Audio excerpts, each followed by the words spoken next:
apa? Bola pingpong. Warnanya? Warna biru. Kalau yang ini? Warna-warni. Oke, kalau saya ibaratkan bola pingpong ini adalah orang-orang di sekitar kamu, maka akan ada orang-orang yang seperti warna biru ini selalu membuat kamu feeling blue, membawa pengaruh buruk dalam hidup kamu. Setiap kali ketemu mereka, aduh kamu jadi ngerasa sedih, ngerasa rendah diri, merasa gak berharga, pesimis, bawaannya marah-marah, pokoknya hal yang negatif. Nah, setiap dari kita pasti punya teman-teman seperti itu. Kadang satu, kadang dua, atau bahkan banyak. Nah, tapi akan ada juga nih orang-orang di dalam hidup kamu yang memberikan dampak positif. Mereka yang selalu menambah warna di dalam hidup kamu dan bahkan bisa mengeluarkan sisi terbaik dalam diri kamu. Nah, tentu saja kalau kamu ketemu orang-orang negatif, rasanya pengen banget untuk bisa menghilangkan mereka dalam hidup kamu. Tapi kenyataannya kan gak semudah itu. Apalagi kalau orang-orang itu adalah orang-orang terdekat kamu dan memiliki hubungan keluarga. Dan akhirnya kamu membiarkan orang-orang negatif itu ada dalam hidup kamu, merusak dan menggerogoti kebahagiaan kamu. Serba salah kan?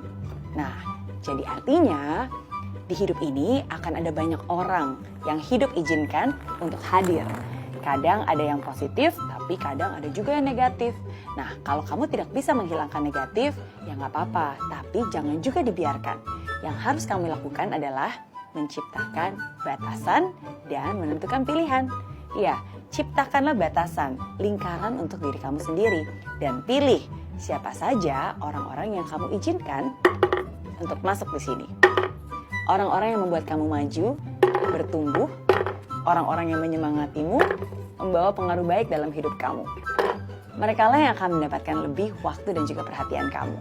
Bertemanlah dengan semua orang, tapi pilihlah orang-orang yang tepat yang berada di dekat kamu. Karena mereka lah yang akan berpengaruh besar dalam menentukan masa depan dan kebahagiaan kamu. Oke?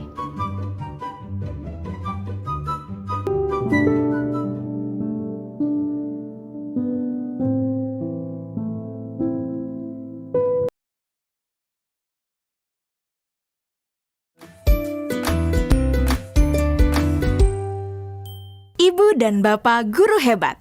Kali ini, Ibu Bapak akan melihat sebuah contoh situasi pembelajaran bersama Ibu Derana, guru biologi SMA kelas 10. Karena situasi sedang pandemi, Ibu Derana melakukan pembelajaran menggunakan metode flip learning. Flip learning adalah model pembelajaran di mana sebelum pertemuan daring dengan guru, murid diminta untuk mempelajari materinya terlebih dahulu secara mandiri. Mari kita lihat bagaimana Ibu Derana mengelola pembelajarannya.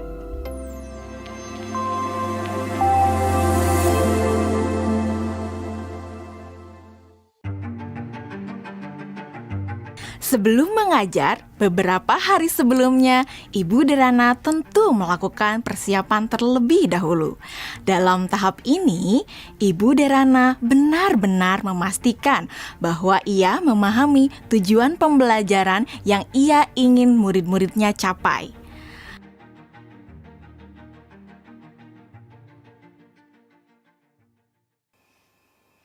Kemudian, Ibu Derana mempersiapkan bahan dan sumber belajar yang berusaha ia sesuaikan dengan kebutuhan belajar murid-muridnya.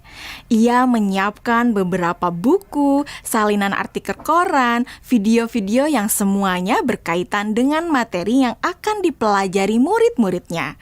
Semua bahan belajar tersebut ia letakkan di Google Drive dan nantinya akan dapat diakses oleh murid-muridnya melalui Google Classroom. Ibu Derana lalu mengkomunikasikan kepada murid-murid melalui WhatsApp group untuk mengingatkan mereka mengakses Google Classroom mereka. Tahapan ini dilakukan sebelum Ibu Derana bertemu dengan murid-murid di Google Meet. Beberapa hari setelahnya, sesuai dengan jadwal, Bu Derana melakukan pertemuan secara sinkron dengan murid-murid melalui Google Meet. Selamat pagi anak-anak. Oke, senang sekali ya kita sudah bisa bertemu kembali pada sesi sinkron hari ini. Sebelumnya, Ibu mau terima kasih ya sama kalian karena kalian sudah belajar secara mandiri dari rumah melalui materi yang Ibu masukkan di Google Classroom. Nah, kalian sudah mempelajari semua yang ada di Google Classroom? Sudah, Oke. Jadi anak-anak, pada pertemuan sinkron hari ini, kita akan mempelajari lebih dalam lagi mengenai keanekaragaman hayati. Ibu akan sharing beberapa pelajarannya ke kalian ya.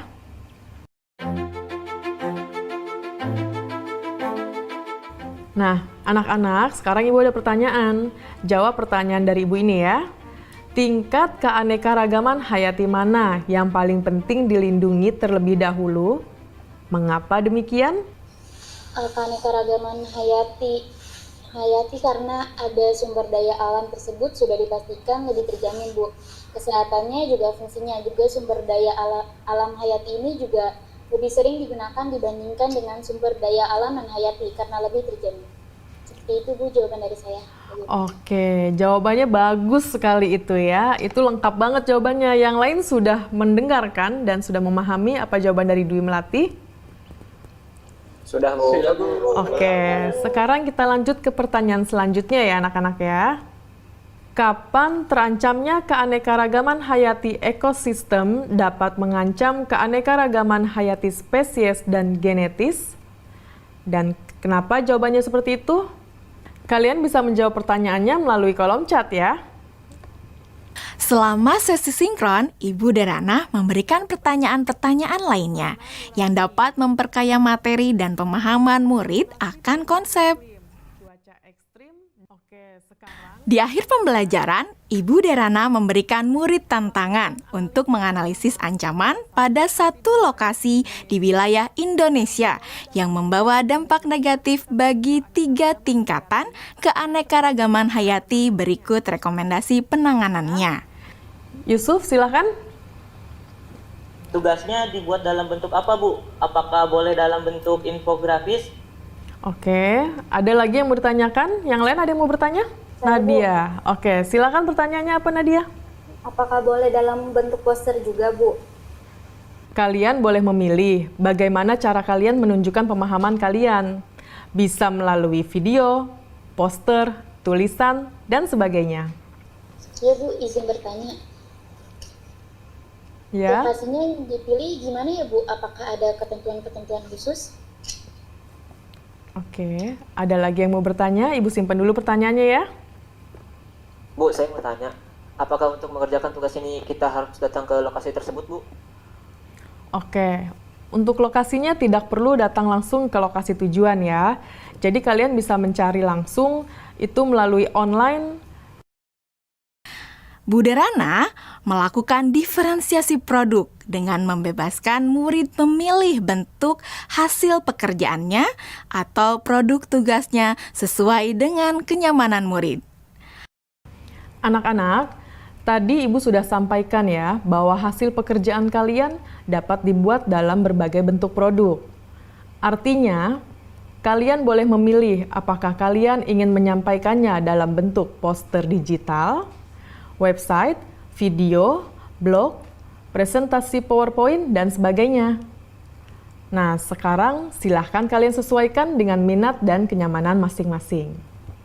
Namun demikian, kalian harus memperhatikan bahwa yang akan Ibu nilai adalah apakah kalian dapat menganalisis ancaman pada satu lokasi di wilayah Indonesia yang membawa dampak negatif bagi 3 tingkatan keanekaragaman hayati.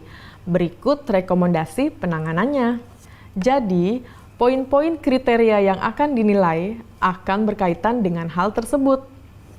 Nah, agar kalian bisa memahami dengan jelas tentang kriteria penilaiannya, mari kita diskusikan kriteria penilaian tersebut bersama-sama ya. Bagaimana? Setelah anak-anak jelas dengan kriteria penilaiannya, maka kemudian Ibu Derana meminta anak-anak untuk bekerja secara asinkron. Selamat tenggat waktu pengerjaan tugas untuk membantu murid-murid yang masih mengalami kesulitan. Ibu Derana menyediakan slot-slot waktu tertentu untuk berdiskusi secara individual maupun secara kelompok kecil. Saya ingin konsultasi, Bu. Iya, boleh. Bu Derana memberikan waktu kepada murid-murid lainnya untuk dapat mengkonsultasikan draft yang mereka buat. Ibu Derana juga memastikan untuk memberikan umpan balik terhadap pekerjaan yang dibuat oleh murid-muridnya. Ibu dan Bapak Guru Hebat, demikian video singkat salah satu contoh penerapan pembelajaran berdiferensiasi. Tetap semangat, Ibu dan Bapak Guru Hebat.